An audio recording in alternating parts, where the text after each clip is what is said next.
Selamat malam, Bapak Ibu sekalian. GLIM Online Nasional Angkatan yang pertama. Senang sekali pada kesempatan kali ini saya juga diberi kesempatan untuk bisa melayani Bapak Ibu sekalian. Teman-teman, perkenalkan nama saya Purwo Adi Nugroho, bisa dipanggil Purwo. Saya dari Surabaya. Saya 2014 masuk di KBC, ikut SS.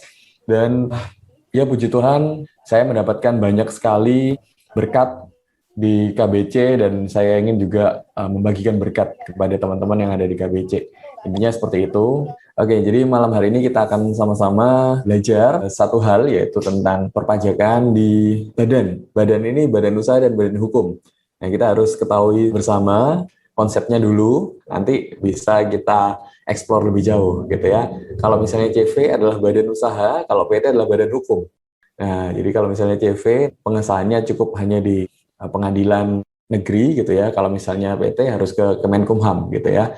Nah, tapi memang ada hal yang menarik kalau misalnya PT itu kan namanya nggak boleh sama ya. Intinya dari satu nama PT ke PT yang lain ada database-nya seluruh Indonesia. Nah, sekarang CV juga seperti itu.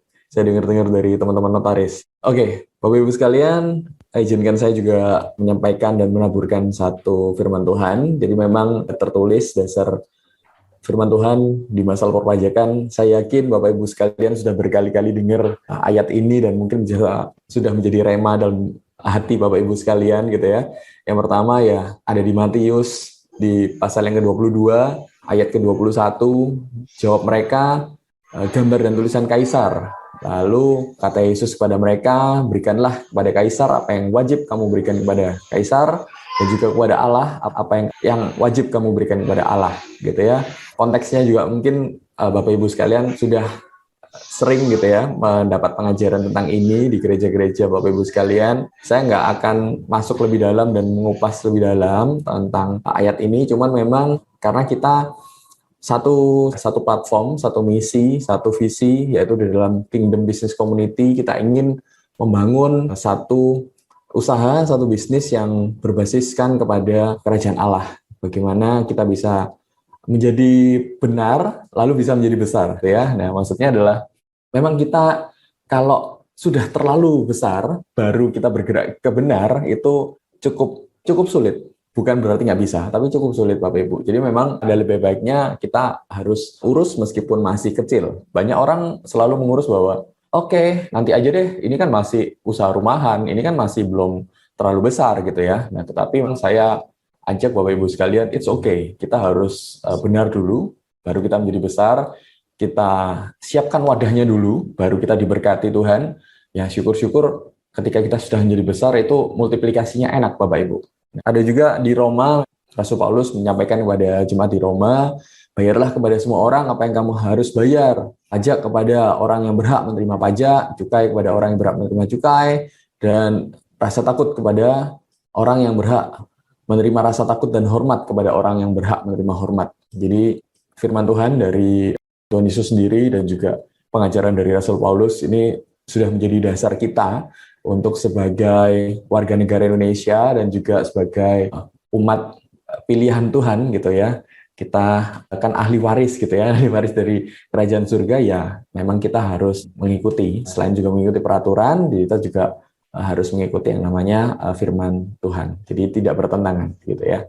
Oke, Bapak Ibu sekalian, ada beberapa update-update peraturan-peraturan perpajakan yang mungkin dari Bapak Ibu sekalian belum diketahui, sehingga harapan saya setelah ikut acara ini, Bapak Ibu sekalian bisa mendapatkan sesuatu dan juga mendapatkan informasi-informasi. Nah, salah satu informasi dari perpajakan yaitu satu masalah pengecualian pajak dividen. Nah, ketika Bapak Ibu mempunyai PT, dan PT itu biasanya membagi dividen, biasanya Bapak Ibu akan dikenakan pajak dividen sebesar 10%. Nah, betul ya. Nah, tetapi untuk setelah adanya Omnibus Law, Undang-Undang Omnibus Law November 2020, Undang-Undang nomor 11 tahun 2020, dan juga sekarang sudah ada aturan turunannya, PMK nomor 18 tahun 2021, kita sudah menjadi clear, menjadi jelas bahwa sebenarnya kalau kita mendapatkan dividen dari dalam negeri, kita bisa bebas pajak dividen asal ada syaratnya. Nah, ada syaratnya. Kalau misalnya orang pribadi yang narik dari PT, ada syaratnya. Apa itu Pak syaratnya? Syaratnya harus diinvestasikan kembali ke dalam wilayah NKRI dalam jangka waktu tertentu. Nah, investasinya kemana Pak? Jangka waktunya berapa lama? Sabar, nanti kita akan bahas sama-sama gitu ya. Nah, kalau dalam negeri, PT yang mempunyai saham di PT lain Pak, bebas. Itu sudah bebas dividen, tidak ada syarat. Nah, tidak ada syarat. Jadi enak sekali. Kecuali orang pribadi yang menarik dividen dari PT. Investasinya ada beberapa jenis. Nah, ini silahkan Bapak Ibu juga pahami sama-sama, bisa ditaruh di surat berharga negara, obligasi, suku, investasi keuangan, di bank, maupun infrastruktur, maupun ke investasi di sektor real, bisa dibelikan rumah, ataupun juga penyertaan modal kepada PT atau CV baru, ataupun PT sama CV yang sudah ada. Jadi banyak sekali yang dibuka oleh pemerintah dalam rangka kemudahan dalam kita menarik yang namanya dividen dari PT kita. Tapi memang harus diinvestasikan ke salah satu dari 12 bentuk investasi ini dan juga dalam jangka waktu tertentu. Dalam jangka waktu tertentunya berapa lama? Dalam jangka waktunya adalah sebesar selama 3 tahun, Bapak Ibu. Nah, jadi memang harus di hold dulu, dan selama 3 tahun kita setiap tahun harus melaporkan yang namanya laporan realisasi investasi setiap tahun. Seperti pada saat tax amnesty kemarin, Bapak Ibu. Nah, tax amnesty kemarin setiap tahun kan memang kita harus melaporkan laporan penempatan harta gitu ya. Nah, sekarang ini kita harus menyampaikan yang namanya laporan realisasi investasi setiap tahun selama 3 tahun ke depan. 3 tahun semenjak Bapak Ibu menarik dividen tersebut dan meletakkannya ke salah satu dari 12 instrumen investasi. Memang dari sini kita jadi paham ya gitu ya, kenapa banyak sekali mungkin di Instagram mungkin atau di YouTube gitu ya, banyak artis-artis yang juga punya mobil mewah ataupun punya rumah mewah, house tour gitu ya. Sebenarnya nggak ada yang salah Bapak Ibu. Nah, cuman memang ya kita harus melaporkannya di dalam SPT tahunan kita. Nah, nanti akan dicek sama petugas pajak apakah di SPT tahunan kita itu sesuai nggak dengan penghasilan kita. Nah, jangan sampai tambahan besarannya aset itu tidak sesuai dengan tambahan penghasilan. Nah, jadi memang kalau misalnya banyak orang sekarang posting-posting di Instagram gitu ya, wah tentang jam tangan mewah, Rolex, ataupun mobil mewah, dan lain-lain. Nah, memang Dirjen Pajak ini sekarang bisa mengetahui, jadi mereka mempunyai satu divisi yang namanya intelijen. Nah, intelijen pajak ini yang akan bergerak di media-media sosial maupun juga di dunia maya untuk juga bisa melacak gitu ya. Nah, jangan sampai nantinya SPT tahunan kita yang kosong, nah Dirjen Pajak langsung mengelek foto kita, nah gitu ya. Nah, jadi memang zaman sekarang makin banyak orang yang menceritakan bahwa dia kaya, beli mobil, beli segala macam, itu bagus, kata Bu Sri Mulyani. Karena dia sebetulnya melakukan voluntary disclosure, jadi pengungkapan secara sukarela. Kami tinggal melakukan ya pemeriksaan saja gitu ya, kata Bu Sri Mulyani, Menteri Keuangan. Jadi memang sempat ada Raffi Ahmad di YouTube-nya sama Raditya Dika, dia collab-nya. Nah, ternyata ada mobil Koenigsegg. Mobil Koenigsegg ini harganya 60 miliar Bapak Ibu. Jadi lebih mahal dibandingkan Lamborghini dan Rolls Royce kalau digabung. Nah, ternyata mobil Koenigsegg ini langsung di-upload di Twitter Raditya Dika, dan juga langsung ditangkepin nih sama akunnya Dirjen Pajak gitu ya. Tolong bilangin Kak ke Kak Raffi gitu ya, jika ada penambahan harta di tahun berjalan, jangan lupa laporkan di SPT tahunannya ya Kak. Jadi langsung Raffinya malam itu juga dia datang ke kantornya Dirjen Pajak di Jakarta Pusat gitu ya. Langsung menemui Pak Ken Dwi Julia Setiadi yang pakai jaket tuh, yang duduk sama Raffi, sebelah kanannya Raffi itu pakai kacamata Pak Ken. Beliau adalah Dirjen Pajak pada waktu itu, mungkin tahun 2017, dari Surabaya, Pak Ken. Dan langsung Raffi Ahmad menjelaskan, itu bukan punya dia, bukan punya saya Pak, itu cuman endorse aja Pak, itu gitu ya. Itu punya showroom Pak gitu ya. Artis-artis kita juga disorot ya mungkin ya sama Dirjen Pajak. Nah, memang saat ini selain ke masalah pajak dividen, yang kedua cukup penting pada malam hari ini yang harus saya sampaikan adalah tentang PPN menggunakan faktur pajak. Nah, jadi memang Bapak Ibu sekalian, kalau kita ini mengeluarkan yang namanya pajak keluaran atau mengeluarkan PPN, saat ini memang harus wajib untuk mencantumkan yang namanya identitas pembeli atau penerima JKP kita. Nah, yang berupa nama, alamat, ataupun nomor induk kependudukan. Nomor induk kependudukan itu sekarang dipersamakan dengan nomor NPWP, Bapak Ibu. Jadi kalau misalnya dia nggak punya atau nggak mau kasih yang namanya NPWP, bisa nomor NIK. Nah, jadi memang saat ini sudah menjadi satu ketetapan dan peraturan dari pemerintah, dan memang mau nggak mau, suka nggak suka, ya kita sebagai penjual memang harus melakukan hal ini. Apa akibatnya, Pak, kalau misalnya kita nggak ngikutin? Ya akibatnya bisa nanti kena yang namanya dendanya berapa? Yaitu 1% dari DPP. Nah, ini memang adalah keterangan yang memang harus tercantum dalam faktur pajak. Bapak Ibu bisa melihat sendiri yang ada di identitas pembeli yang harus dicantumkan dalam faktur pajak. Satu, yaitu nama, alamat, maupun NPWP gitu ya. Yang kedua adalah nama, alamat, NPWP bagi wajib pajak dalam negeri. Lalu juga nama, alamat, NPWP atau NIK bagi perorangan. Kalau yang beli perorangan ya bisa dimintakan NPWP atau NIK-nya. Nah, jadi memang saat ini pemerintah sudah mengatur bahwa ini sudah menjadi aturan berlaku di seluruh Indonesia. Mau tidak mau, suka tidak suka, kita harus mengikuti aturan ini. Nggak gampang, saya paham, ada beberapa dari klien saya maupun juga teman-teman yang tanya kepada saya secara langsung, Pak ini gimana? Klien saya atau customer saya itu nggak mau, Pak, kalau misalnya dimintain yang namanya NIK atau NPWP. Dia bahkan mengancam, Pak, kalau misalnya dia tetap dimintain terus, dia nggak beli lagi di saya, dia beli di toko sebelah gitu ya. Sebenarnya peraturan ini kan berlaku di seluruh Indonesia, Bapak Ibu. Jadi kalau misalnya di toko sebelah, harusnya toko sebelah juga menerapkan hal yang sama dengan kita. Nah, kalau misalnya toko sebelah tidak menerapkan hal yang sama dengan kita, alias dia tidak mewajibkan meminta yang namanya nomor NPWP atau NIK, justru toko sebelah itu yang akan berhadapan dengan hukum. Mereka dia yang akan terancam yang namanya itu tadi. Nah, karena yang namanya 14 ayat 4 Undang-Undang PPN ini sebesar 1% dari DPP, Bapak Ibu. Nah, harga barangnya misalnya 100 juta, ya bisa jadi terkena denda 1 juta. Nah, itu kalau satu faktur. Kalau misalnya ada beberapa faktur yang tidak mencantumkan NPWP atau NIK, ya tinggal dikali saja, Bapak Ibu. Nah, jadi kita sebagai penjual, mau nggak mau, suka tidak suka, harus mengeluarkan yang namanya faktur pajak untuk pembeli kita secara lengkap. Gitu ya, lengkapnya tadi. Dulu memang masih boleh menggunakan NPWP 000, NIK 000, dan itu fine-fine saja, baik-baik saja gitu ya. Tapi memang sekarang sudah diketatin sama pemerintah, Bapak Ibu. Oke, kecuali yang namanya pedagang eceran. Kalau pedagang eceran memang tidak wajib untuk membuat yang namanya faktur pajak. Nah, jadi pedagang eceran itu apa? Pedagang eceran itu adalah pedagang yang menjual barang atau jasanya itu langsung ke konsumen akhir, Bapak Ibu. Nah, jadi kriteria konsumen akhirnya yaitu si pembeli barang atau penerima jasa mengkonsumsinya secara langsung, tidak dijual lagi, lalu juga tidak melalui proses PO atau purchase order, atau juga konsumennya itu harus membayarnya secara cash, tidak boleh lewat piutang, jadi harus secara cash.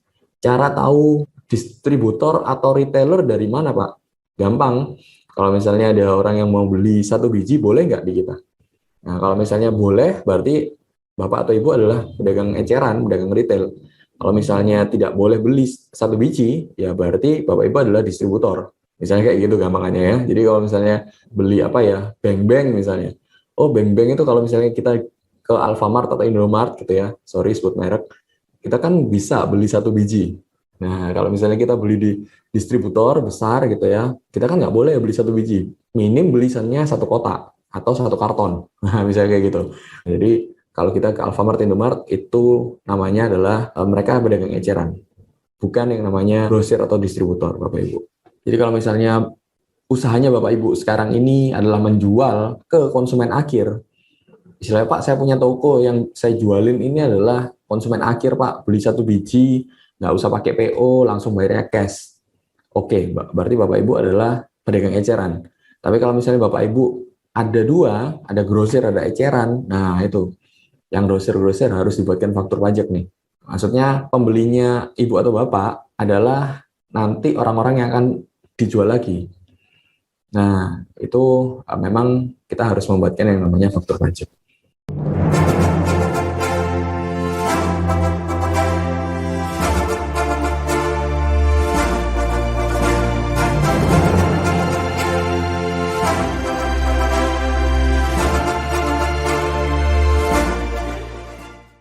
Aspek perpajakan badan, Bapak Ibu, sekarang ini, andaikan Bapak Ibu sekarang mempunyai badan atau istilahnya PT atau CV nih, apa sih aspek perpajakannya, Pak? Nah, ini kita akan bahas, kita akan bedah satu persatu, gitu ya, apa sih aspek perpajakannya. Nah, jadi yang pertama adalah PP21 atas gaji karyawan, Bapak Ibu. Nah, apa itu PP21? Nanti sekilas kita akan bahas, gitu ya. PP22 atas impor atau pungutan bendaharawan. Kalau misalnya kita melalui tender ataupun customer kita adalah pemerintahan, Pemkot, Pemprov, dinas-dinas, nah itu yang namanya bendaharawan, Bapak Ibu. Kita nanti ada pungutan bendaharawan PP22 sebesar 1,5%. Nah, nanti sekilas juga akan kita bahas. PP23 berikutnya, atas jasa atau sewa harta, Bapak Ibu. Nah, jadi ketika kita berhubungan dengan supplier jasa ataupun sewa harta, kita juga nanti akan dipungut yang namanya PP23. Berikutnya PP24 itu adalah kredit pajak luar negeri. Nah, itu juga nanti kalau kita berhubungan dengan usaha-usaha anak perusahaan di luar negeri, tapi kalau nggak ada ya it's okay, nggak usah. Lalu berikutnya adalah PPh 4 ayat 2 atas sewa dan atau omset gitu ya. Kalau misalnya ada sewa tempat, sewa ruko, sewa gudang gitu ya. Pokoknya sewa tanah bangunan masuk ke PPh 4 ayat 2. Lalu juga PPh 25 atas angsuran bulanan, Bapak Ibu. Lalu juga ada PPh 29 atas kurang bayar akhir tahun. Kurang lebih ini sih yang memang garis besar. Sebenarnya ada banyak, lebih banyak daripada ini. Ada PPh 15, ada PPh 19, ada PPh 26, banyak. Cuman istilahnya saya persingkat yang mungkin sering dihadapi oleh CV atau PT-nya Bapak Ibu. Itu ya, yang general, yang umum lah. Yang pertama, kita akan masuk yang pertama PP21 atas gaji karyawan. Intinya adalah PP21 atas gaji karyawan itu kalau misalnya ada karyawan yang mempunyai gaji per bulan lebih dari PTKP yaitu 4.500.000 per bulan, ya kita harus potong pajak. Begitu sebaliknya kalau misalnya karyawan yang masih belum melebihi PTKP, TK0, tidak kawin, tidak ada tanggungan, yaitu 4.500.000 dalam satu bulan, berarti ia tidak perlu dipotong pajak dan juga kita cukup lapor saja. Nah, lalu kita juga harus memotong kepada pihak luar atau pihak-pihak yang menerima jasa secara perorangan. Contoh adalah tenaga ahli, ada jasa perseorangan, lalu juga ada komisi-komisi perseorangan. Nah, kita harus yang namanya potong PPh 21-nya. Oke, next. Kalau PPh 22 itu gambarannya apa sih? Ya, gambarannya adalah PPh 22 atas impor, lalu juga ada pungutan bendaharawan 1,5% dari DPP. Kalau impor itu memang ketika kita impor barang, Bapak Ibu, kalau mungkin ada yang usahanya bergerak di bidang ekspor impor, pasti sangat fasih dengan yang namanya PPh 22 impor. Kalau kita mengimpor suatu barang di border, di pelabuhan, biasanya akan terkena yang namanya PPN impor, lalu kena PPh 22 impor, lalu juga kena bea masuk. Nah, ketiga pajak ini namanya PDRI atau pajak dalam rangka impor. Nah, ngitungnya gimana? Ya, ini singkat cerita aja, memang kisaran 2,5 sampai 10% dari nilai impor. Nilai impor itu dihitung dari mana? Ya, dari cost insurance dan freight dikali nanti kurs yang berlaku pada saat Bapak Ibu impor. Itu aja sih garis besarnya kalau misalnya PP 22 impor. Lalu juga ketika kita ada transaksi dengan bendaharawan, dengan Pemkot, dengan Pemprov, dengan dinas-dinas terkait, kementerian gitu ya. Nah, nanti kita biasanya akan dipotong yang namanya 1,5% dari DPP alias dasar pengenaan pajak kita. Jadi barang kita misalnya, oh saya mau memasukkan yang namanya mouse Pak, mouse ini harganya 100.000. Ya udah 100.000 kali 1,5%, nanti kita dipotong oleh bendaharawan. Nah, jadi itu. Jadi memang hati-hati kalau kita memang ingin bertransaksi dengan bendaharawan, pricing kita harus benar dulu nih. Potongan-potongan pungutan apa aja yang biasanya kita akan dipotong, biasanya kayak gitu Bapak Ibu ya. Jadi kalau misalnya harga barangnya masih di bawah 2 juta, itu adalah nominal yang tidak terpecah-pecah, kita nggak dipotong 1,5% tadi. Tapi kalau sudah di atas 2 juta, kita akan biasanya dipotong. Oke, lalu PP 23 atas jasa atau sewa harta. Nah, contoh PT kita itu memang ditunjuk, PT dan CV kita itu memang ditunjuk oleh pemerintah sebagai pemotong dan pemungut pajak pihak lain, Bapak Ibu. Jadi contoh misalnya nih, kita PTA gitu ya. PTA ini kita menyewa mobil dari PT Astra Rental sebesar 1 juta rupiah. PTA kita akan memotong PPh 23 sebesar 2% dikali 1 juta, yaitu 200.000. Nah, lalu kita menyetorkannya ke negara dan membayarkannya kepada PT Astra Rental sebesar 980.000. Sembari kita memberikan yang namanya bukti potong. Nah, jadi istilahnya kita potong dulu 2%, kita bayarkan ke negara dan kita kasih ke PT Astra Rental hanya sisanya, yaitu 980.000. Bukti bayar ke negara, ada bukti potongnya PP 23, kita akan serahkan kepada PT Astra. Ketika memang kita ini ada transaksi-transaksi sewa harta dan jasa kepada badan usaha, CV atau PT lain, maka perusahaan kita wajib untuk memotong PPh sewa sebesar 2%, Bapak Ibu. Sewa harta itu apa aja sih? Sewa harta itu misalnya sewa sound, sewa mobil, sewa scaffolding, sewa genset, sewa forklift, dan lain-lain, Bapak Ibu. Kecuali tanah dan bangunan ya, karena kalau tanah dan bangunan ikutnya ke PPh 4 ayat 2. Nah, jadi kalau misalnya kita ada transaksi-transaksi sewa harta dan juga jasa-jasa kepada, kata kuncinya adalah kepada badan usaha lain, CV atau PT lain, maka perusahaan kita wajib untuk memotong PPh sewa tadi. Nah, sebesar berapa? 2%. Contohnya tadi, kalau kita ada sewa mobil ke PT Astra Rental 1 juta, ya kita potongkan 2% dari 1 juta kan 200.000. Kita bayarkan ke negara 200.000, sisanya yaitu 990.000 kita bayarkan, kita transferkan kepada PT Astra Rental. PP 25, PP 25 atas angsuran bulanan. Waduh, apalagi nih Pak. Nah, jadi memang gini Bapak Ibu, ini yang namanya prepaid tax. Jadi kita pajak yang dibayar di muka dulu, kita angsuran dulu bulanan, nanti angsuran ini tidak hilang. Nanti angsuran ini bisa kita pakai sebagai kredit pajak. Kita bisa totalan nih, totalan di akhir tahun, Bapak Ibu. Nah, dengan menggunakan PPh 29. Jadi contoh misalnya, ini ada yang namanya PPh terutang tahun lalu 2020 itu sebesar 12 juta. Nah, angsuran PPh 25 tahun 2021 adalah 12 juta, itu dibagi 12, yaitu 1 juta per bulan, Bapak Ibu. Nah, jadi 1 juta per bulan. Jadi tahun ini kita harus ngangsur setiap bulan 1 juta, 1 juta, 1 juta, 1 juta. Nah, nanti PP 29 atas kurang bayar tahunan, itu nanti bisa dijadikan pengurang PPh 25 kita yang sudah kita bayarkan bulanan tadi. Contoh, PPh terutang tahun 2021 ini itu sebesar 15 juta nih. Gitu ya, 15 juta per tahun. Nah, ternyata kita sudah bayar angsuran kan sebesar 1 juta per bulan dikali 12. Berarti 12 juta nih yang sudah kita angsur per bulan. Nah, jadi kurang bayarnya untuk tahun ini adalah 15 juta dikurangi yang kita sudah bayar per bulanan, yaitu 12 juta totalnya. Sisanya adalah kita kurang bayar cuma 3 juta saja. Nah, jadi berapa angsuran PPh 25 untuk tahun 2022? Jawabannya adalah PPh terutang tahun 2021 sebesar 15 juta, bagilah 12 bulan. Itulah menjadi angsuran PPh 25 tahun depan. Kurang lebihnya seperti itu Bapak Ibu, gitu ya. Tapi intinya kita sebagai pengusaha, kita tahu konsepnya lah istilahnya. Jadi kita nggak pasrah gelondongan kalau bahasa saya kepada konsultan. No, jangan. Kita harus yang memang manage, yang kita own, yang memang kita direct dari bisnis kita.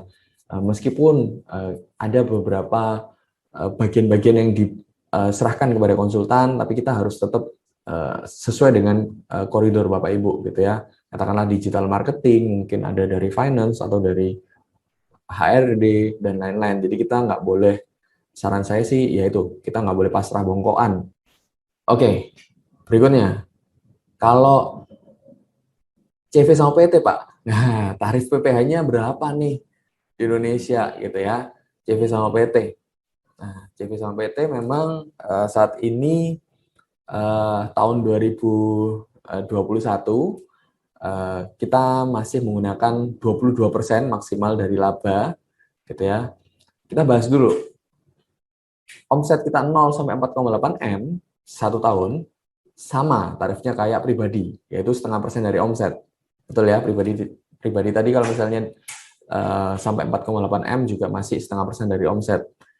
Tapi kalau misalnya lebih dari 4,8 M sampai 50 M, nah sampai 50 M per tahun omsetnya, itu bisa menggunakan yang namanya tarif pasal 31E, Bapak Ibu, yaitu 11% sampai 22% dari laba bersih. Nah, tapi kalau omset Bapak Ibu sudah lebih dari 50 M setahun, berarti Bapak Ibu sudah harus menggunakan tarif normal, yaitu 22% dikali laba. Ya. Tapi memang tahun 2022, puji Tuhan, memang tarifnya akan turun menjadi 10-20% dari laba. Juga kalau CV sama PT-nya lebih dari 50 M omsetnya per tahun, tidak lagi kena 22%, tapi turun menjadi 20% dari laba. Jadi lumayan turun 2% gitu ya. Nah, jadi itu.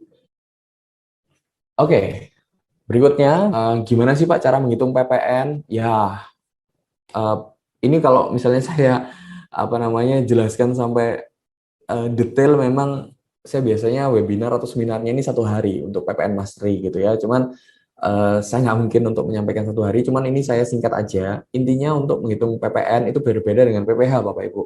Kenapa? Karena untuk PPh yang namanya pajak penghasilan, berarti kita yang bayar pajak. Kita ada penghasilan, kita yang bayar pajak. Tapi kalau PPN konsepnya beda. PPN itu adalah pajak yang dibayar oleh customer akhir yang dititipkan ke kita agar kita bayarkan ke negara. Konsepnya seperti itu. Jadi sebenarnya PPN itu bukan kita yang bayarkan, tetapi adalah customer akhir yang bayarkan. Bayangkan kalau misalnya kita beli burger di McDonald misalnya gitu ya, atau beli paket BTS gitu ya, paket BTS 50.000, kena PPN 5.000, nah ya sudah, kita akan bayar ke McDonald yaitu 55.000, Bapak Ibu, betul ya? Dan nanti 5.000-nya sama McDonald akan dibayarkan kepada negara. Let's say seperti itu gampangannya. Cara menghitung PPN memang pajak keluaran harus dikurangkan dengan pajak masukan. Nah, ketika kita jual itu adalah PPN keluaran, ketika kita beli adalah PPN masuk, yaitu PPN masukan. Oke, clear ya? Nah, nanti harus dihitung dalam 1 bulan lebih besar mana antara penjualan sama pembelian. Antara PPN keluaran dan PPN masukan, itu lebih besar mana? Kalau memang lebih besar keluaran, ya enggak apa-apa. Kita akan terjadi yang namanya kurang bayar. Tetapi kalau lebih besar pajak masukan atau pembelian kita lebih besar, ya berarti kita pada bulan tersebut lebih bayar. Nah, tetapi kalau misalnya sama antara pajak keluaran sama pajak masukan, ya sudah, atau tidak ada transaksi, sama-sama 0, ya sama-sama nihil hasilnya. Nah, gitu. Jadi memang PPN konsepnya seperti itu, Bapak Ibu.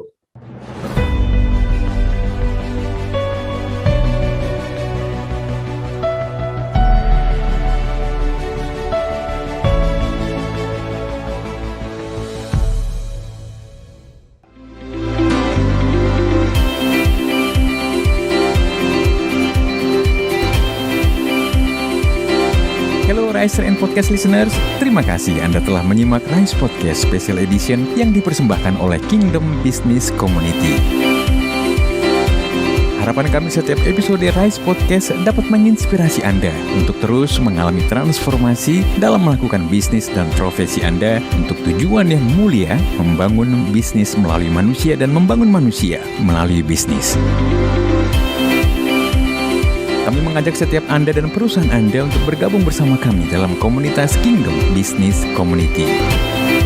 Secara bersama, kita bisa bertumbuh, berkembang, dan sukses, serta dapat berkolaborasi dalam gerakan kepedulian kepada sesama untuk Indonesia yang lebih baik. Untuk dapat bergabung, silahkan kunjungi website Kingdom Business Community di www.kbc.or.id atau hubungi Sekretariat Nasional KBC di 0817 131 257. Sekali lagi, www.kbc.or.id.